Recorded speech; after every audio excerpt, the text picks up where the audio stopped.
All right, we'll go ahead and begin here. Thank you for joining the webinar. This is a joint webinar between Tevora and Recorded Future. We're going to be talking about detecting ransomware attacks pre-encryption.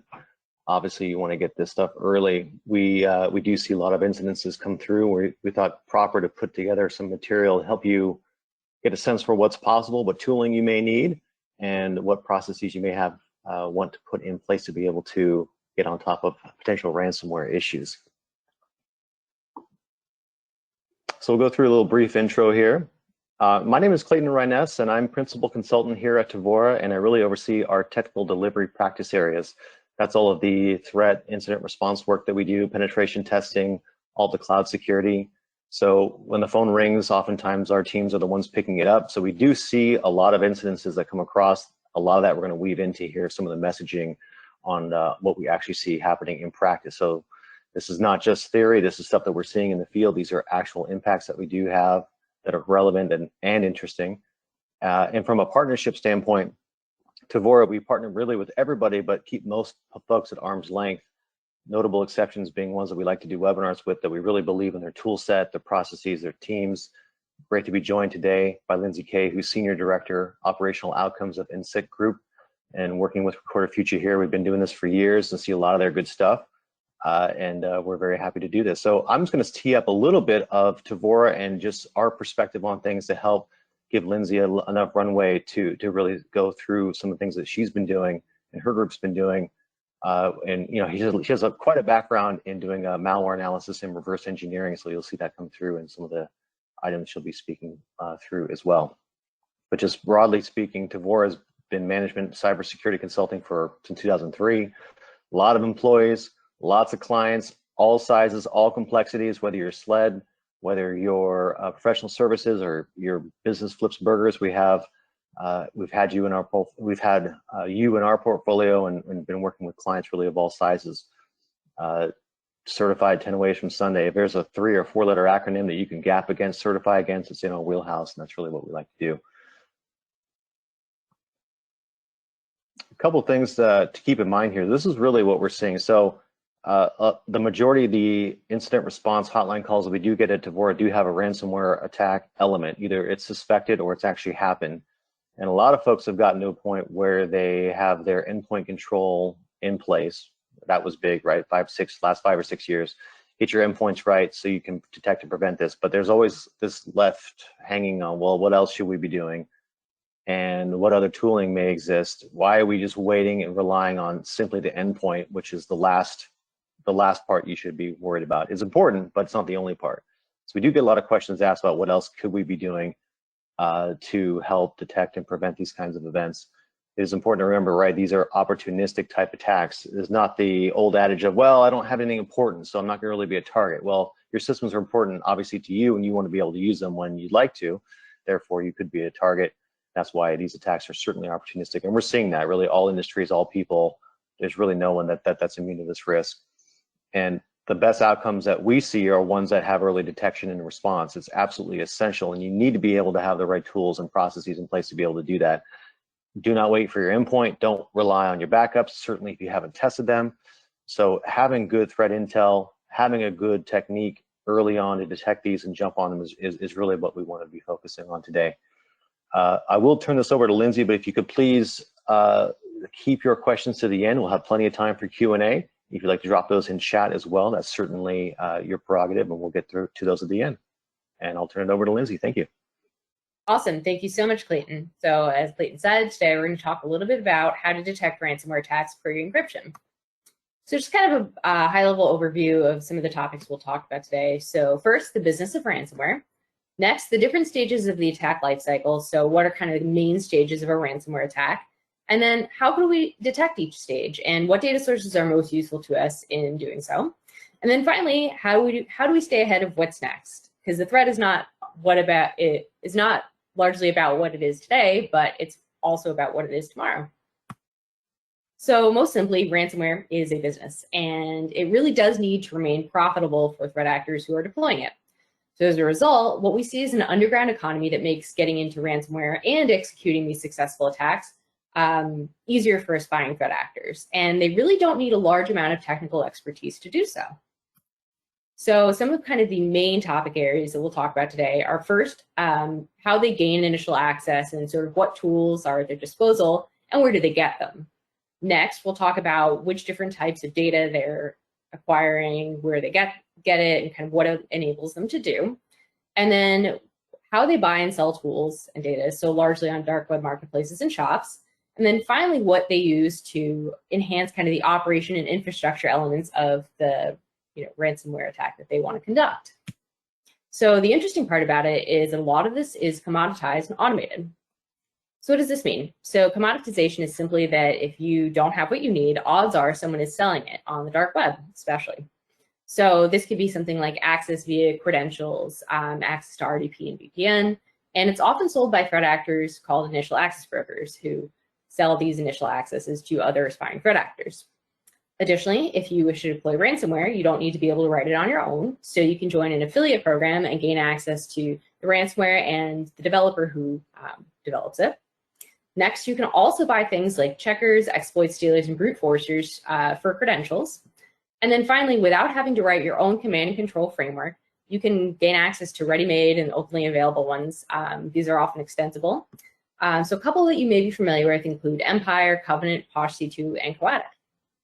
So automation is the idea that instead of having to manually conduct kind of the bad things that you wish to do, you can use automation to make it quicker and easier. So we see this appear in a couple different places. So first, spam and phishing tools. So the automated templates allow a threat actor to send out a large amount of spam pretty easily to many, many different victims, which makes it easier. Gaining access to loaders and install shops. So if they wish to deploy malware to existing botnets, they can do so without having to kind of spin up their own. Also automated marketplaces and shops. So a couple popular ones, Russian Market, 2easy Shop, and Genesis Store. And then we're all familiar with Cobalt Strike and how powerful of a tool it is, but aggressive scripts really allow red teams and threat actors to automate a lot of the functionality of it, including things like running commands and delivering a payload. So we're going to look at how a lot of this kind of appears in a ransomware attack, but first what we need to do is discuss kind of what the basic anatomy of a ransomware attack is. So for simplicity's sake, I've kind of defined sort of four main areas here. So first, initial access, very simply how the threat actor first gets access to the organization or a target system. Next, after they've gained access, they're going to want to escalate their attack, which could include things like lateral movement, reconnaissance, establishing persistence. So this is largely represented by kind of that second box there. Then many ransomware threat actors really want to exfiltrate victim data. So they use this largely for extortion to really kind of get the victim to pay. And then finally, the dropping of the ransomware. So here's a couple of different examples of different tools and TTPs that might be used at each stage. So obviously not every single ransomware attack uses every one of these tools, and I have not listed every single tool that can be used here. But this should start to give you kind of some of an idea of which tools are really kind of helpful in each stage, and you may even be familiar with some of them for their benign use cases. But as Clayton said, and what I want to underscore here is that really detecting the ransomware attack before the ransomware has been dropped is sort of your best bet, because then you kind of have a lot of advantages, and there we'll discuss several different data sources and detection opportunities that'll allow us to do so. So first, really wanting to define initial access. So the attack does need to kind of start somewhere. So this is really how the threat actor will first gain entry into the target system, and they use a variety of techniques known as initial access vectors. Additionally, they can also collect credentials, so things like usernames, passwords, private key files, or other sort of authentication material that can be used to first gain that initial access or increase the access that they already have to a target network. So let's look at how they harvest credentials. So we're all familiar with phishing. They could do it via things like fake login pages or man-in-the-middle proxies.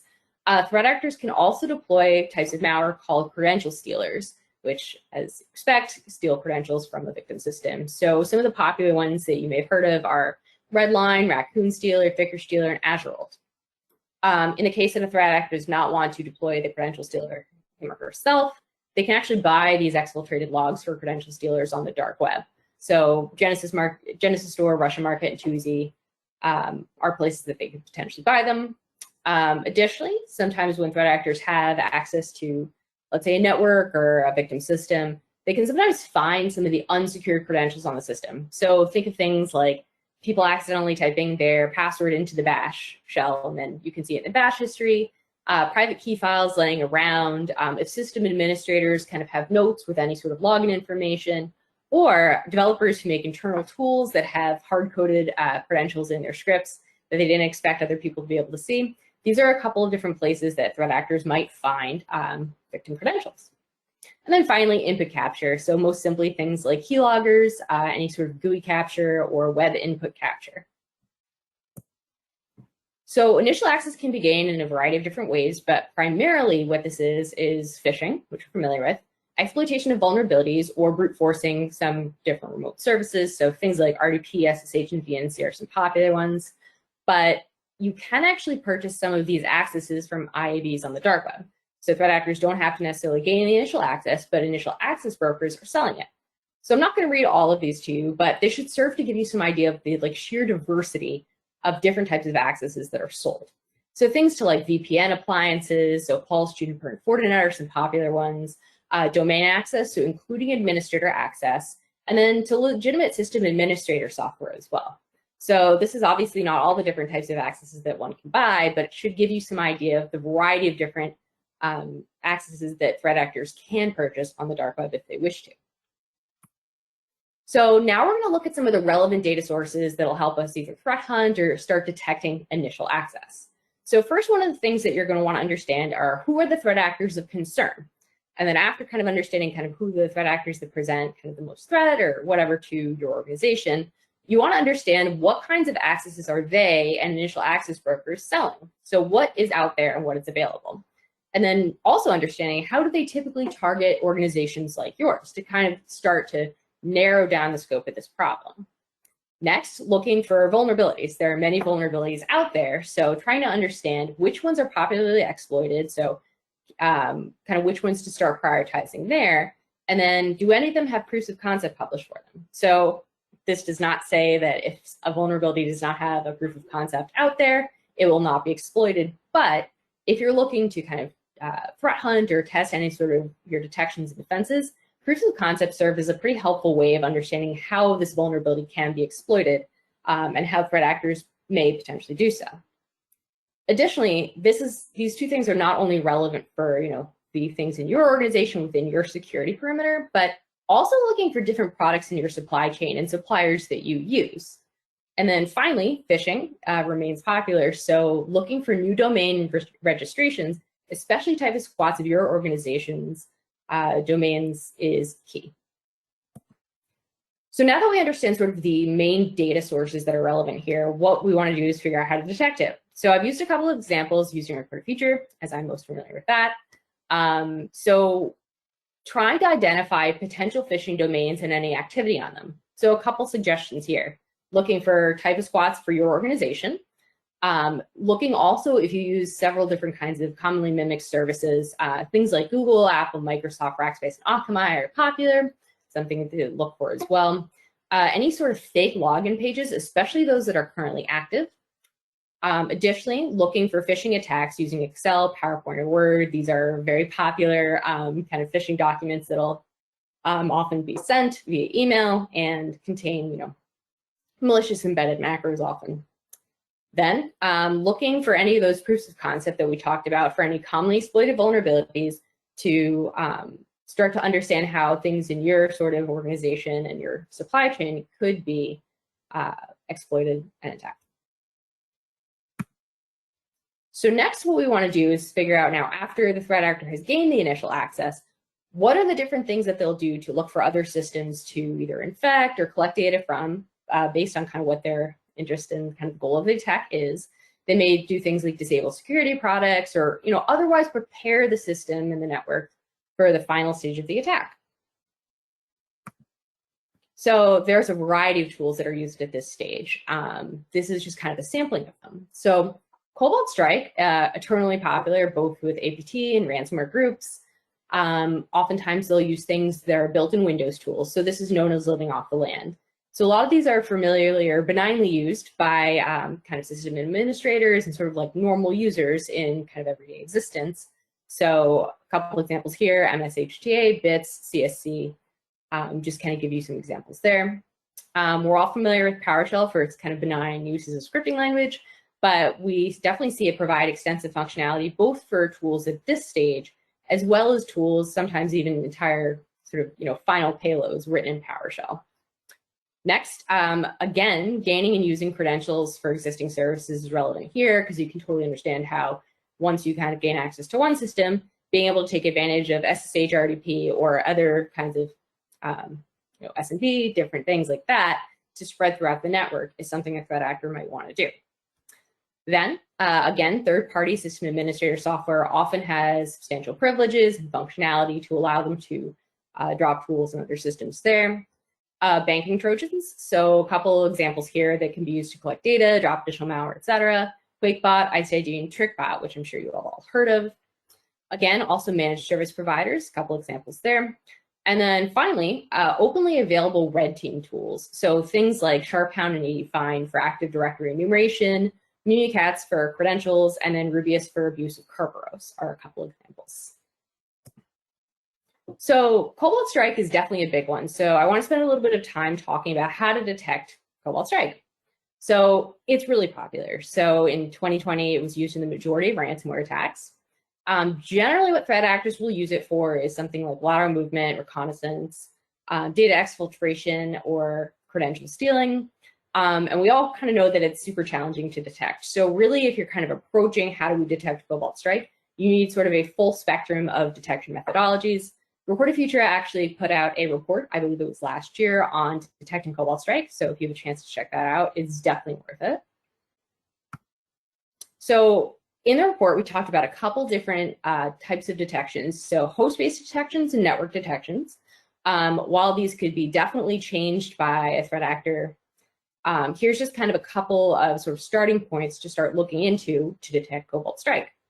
So first, the static phishing macro variable names used for the initial access vector.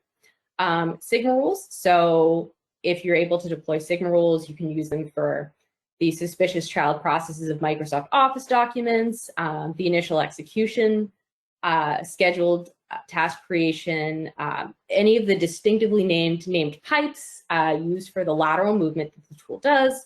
And if you see run DLL 32 without any arguments, which is known as a sacrificial process, which is not kind of usually how run DLL is used. So next, also looking for Windows Security Log Event ID, if you have Windows Security Log available to you, 4624. So this would be an abnormal logon event. And one of the things that we did as part of this research was we put out several different YAR rules to help detect Cobalt Strike and any of the related malware. So you can check those out as well. Moving into the network detection side, so there's a couple sort of default network signals that you can look for in a tool like Shodan. So we have things like the default SSL certificate, the default port Cobalt Strike is often run with, and the DRARM signature there that you can see. But also looking for beacon traffic detections focused on like malleable C2 profiles that are used. And one of the things that Record Future actually puts out is the command and control feed for Cobalt Strike. So we analyzed Cobalt Strike, looked for the network signature, and then we're able to write signatures to detect Cobalt Strike C2 traffic, and that's available to our customers as a data feed. So now moving into some of those LOL bins, so the living off the land tools. So these are slightly challenging to detect, obviously, but here's where we want to kind of start with finished intelligence. So really this will help us understand what exactly are threat actors doing, so kind of what is the goal that they're using these tools for, and then really get that sense of how they are exactly doing it. So how are they using the tools, what kinds of commands, kind of what is the current state of the threat actors' use of these tools. So here's where it kind of gets a little complicated though. So while endpoint focused hunting strategies are super important for this, you also need to be able to start looking at what is sort of a normal use of this tool versus an anomalous one. And there are some definite complications here, but some examples include using MSHTA or CertUtil and seeing them access a suspicious URL. Something like a Word document running PowerShell commands and making a network connection, not generally how we expected that to be, or the creation of unexpected scheduled tasks. But it's really not enough to kind of just look for these sort of behavioral anomalies, but really kind of combining them with other suspicious indicators, maybe that you get through your threat intelligence platform. So these can include malicious or suspicious hashes for known malware or malicious tools, something like any network indicators, so suspicious domains and IPs, and looking at the parent-child process relationships, because that also might suggest malicious use versus benign use.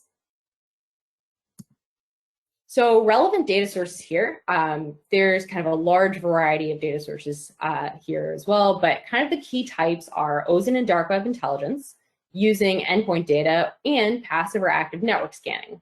So here's where it's really helpful to have sort of different techniques to kind of track these different TTPs. So being able to look at both the network and endpoint footprint is key. So sometimes tools will have a very distinctive network footprint or artifacts and not as much of an endpoint one, and vice versa. So being able to track both here is very helpful. Additionally, looking at the fact that these tools will evolve. So some of these aspects will change over time, the artifacts they leave behind, and some will not. So having several different types of visibility into the threat is helpful, especially if something does evolve and you need to kind of update some of your signatures and detections there. And obviously some techniques are better suited to tracking these tools in different ways. And this is largely based on kind of what security appliances and sort of utilities are at your disposal. So this is something where several different types of data and making the decision of which is kind of the most appropriate for your needs is where you might have to kind of do some work. So now that we know what threat actors are doing, how they're doing it, and sort of the relevant data sources here, really sort of applying some of this to our mitigations is where we go next. So things you could do, blocking IPs and URLs from the command and control server feeds. So these are known C2s, blocking on them is advised. If possible, deploying Sigma, Yara, and Snort rules for specific threats that you identify to your organization. Again, we want to be able to monitor for newly registered suspicious domains. So this applies here too, because a lot of these tools will beacon out. And then really start understanding not only when the registration happens, but when we start to see sort of maliciousness, bad behavior, threat actors using them, registration of SSL certificates, things like that, that might suggest that these domains are now being used. Additionally, consider using something like Windows Defender Application Control to block any of these sort of native applications that may be abused, if that fits with your organization's kind of defensive strategy and what constitutes normalcy and functionality for you. But most importantly, none of this is kind of, a one and done, set in stone type of operation here. So it's something that you need to keep iterating on. So as these tools evolve, as new threat actors spin up and down, they may use them in different ways. Keeping abreast of that and then iterating on your detections, any threat hunting you're doing is key here.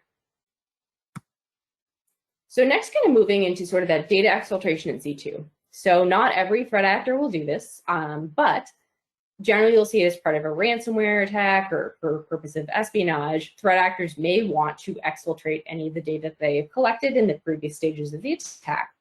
And they'll do it to command and control server. Sometimes we also see threat actors wanting to task the malware, so give it commands and then, receive any sort of the exfiltrated data from those commands.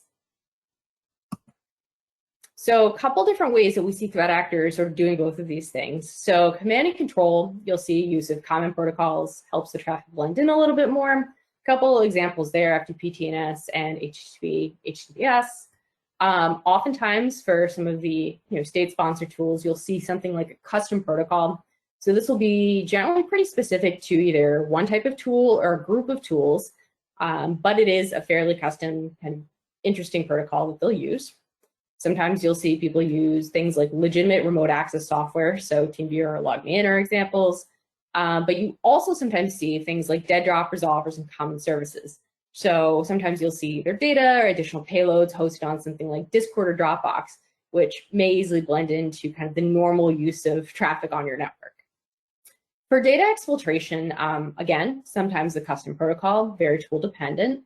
But a lot of the times what you'll see is, especially with ransomware threat actors, the use of benign tools. So I'm sure you're familiar with all the benign uses of these tools here, but something like rclone, 7-zip, mega-NZ, or WinSCP can be used to exfiltrate victim data from the network.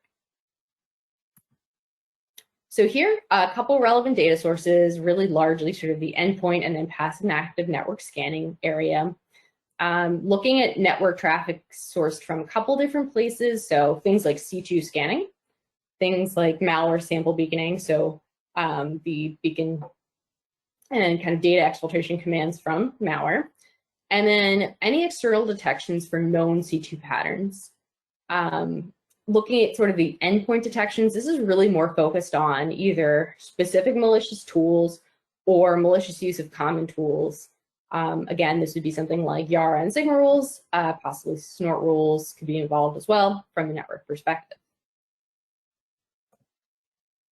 So how do we approach detecting data exfiltration if we've kind of discussed sort of the hunting of commodity and system administrator tools here?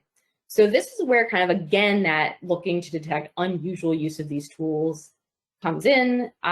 Again, defining what is normal for your organization is key here, but some examples include something like rclone used with a mega.io upload domain, if that's unusual for your organization, or seeing very large WinSCP transfers to unusual IPs at unusual hours, or something that really is just kind of anomalous for what you'd expect, your everyday users to be doing. Looking here at what is normal for the organization is in a couple different areas, and I'm not going to say it's easy, but it's something that would start to kind of give you some of those indicators or hints. But looking at network traffic patterns, so the size of the data, when it generally kind of occurs, where it's going, kind of a couple of different examples there, and then expected tools that you expect users to be using. So if anything anomalous there might suggest something potentially malicious would be happening. So now we're finally in that malware deployment stage, and we'll talk a little bit about some of the data sources and sort of the detections that are available here. If kind of you get to this case where you're looking to detect the malicious behavior. So here, it's really largely focused on a lot of the endpoint data that you have. So again, here it's very driven by the actor-specific tooling. So if you can think of, for example, some very specific ransomware variants that you hear about, so things like Alpha, Black Matter, Revil was very popular for a while. So this is where kind of those very threat actor-specific tools start to come into play. And here you see a tighter relationship between IOCs, especially if you want to do threat hunting. And what I mean by that is you'll see this specific hash beacons to this specific IP or accesses this particular domain.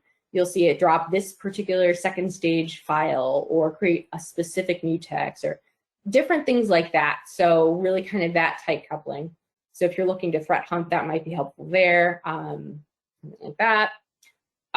Here also, you'll start to see kind of the way that you want to sort of detect or threat hunt a particular threat actor is very different based on whether or not it's sort of ransomware or espionage, because it's really determined by kind of the goal of the tool. So that very much influences behavior. So ransomware, right, you want to kind of get in, cause as much destruction as possible, as quickly as possible, versus espionage tools generally are stealthier. They may not be as noisy. They may be, let's say, taking tasking from a C2. Different things like that will influence how you kind of pursue detection and threat hunting here. But really, this kind of goes to say that we need to focus on what's next. So a lot of these tools are very specific to the specific kind of tool set and the variant that is currently active. But we need to keep an eye out for things that are coming up. So threat actors generally evolve their tools pretty quickly. So we need to talk about how we do kind of stay ahead of that and then look to the future. So here's where threat intelligence really comes into play. So you're not just looking at, what is a problem today, but keeping a mind out for, are the threat actors evolving their tools or where are they going next? What are the new tools that are coming out? So keeping an eye on things that, one of the things that we like to track or report future is emerging tools and TTPs. So what kinds of new tools are being posted to GitHub?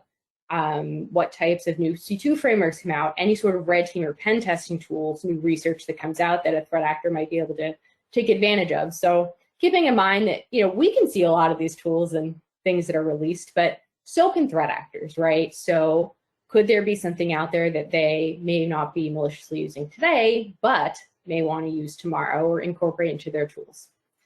The end stage malware is going to evolve. So again, not just enough to hunt what is relevant today, but also tomorrow. So something you can also do is pivot off of any of the IOCs that you're observing for malicious behavior in your environment to start identifying new badness to either threat hunt or kind of surface to the top of your priority list here. And then again, iterating on and tuning your detections. So threat hunting and detecting malware and malicious behavior, especially kind of prior to dropping a ransomware, isn't really enough to kind of do just one and done.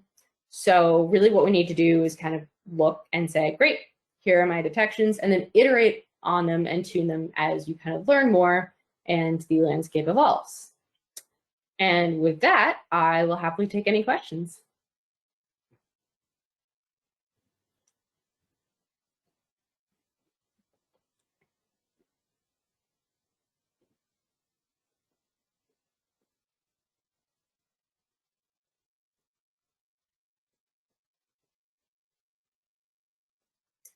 I will check the chat quickly.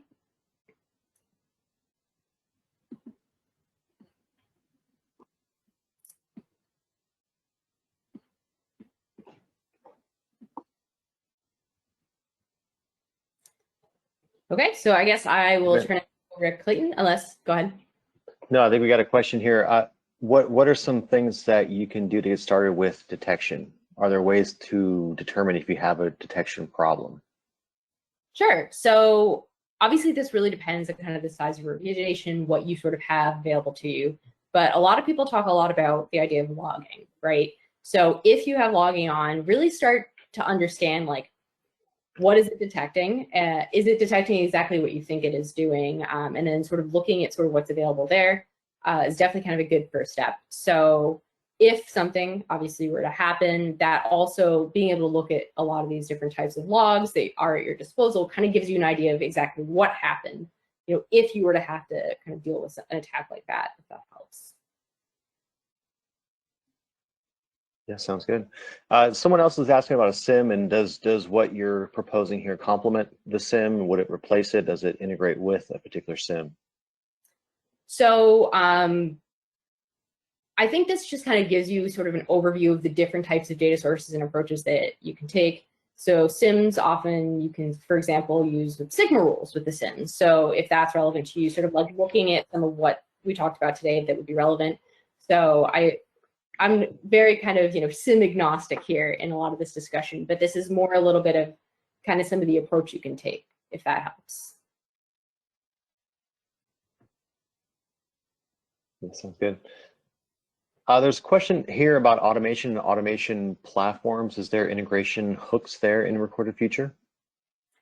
So outside of kind of specific automation platforms, we definitely have different types of feeds. So things like malicious hashes, a lot of those C2 feeds that I talked a little bit about, being able to use our API for a variety of different things.